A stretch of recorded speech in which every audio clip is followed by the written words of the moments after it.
Sa una akala ko okay na ako, pero habang tumatagal, ikaw pa rin ang tibok at nilalaman ng puso ko. Ilang buwan na ang nakalipas, pilit kitang kinakalimutan kaso kapag may makita akong bagay na nagpapaalala sa'yo, agad kitang naaalala at hindi ko namamalayan, biglang papatak ang luha sa aking mga mata. Oo, may bago na ako. Pero bakit ganun? Ikaw pa rin ang hanap ko.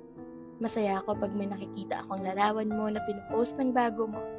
Nasasaktan ako pero sinasabi ko lang sa sarili ko na okay lang yun, basta makita ko lang ang masayang ngiti mo.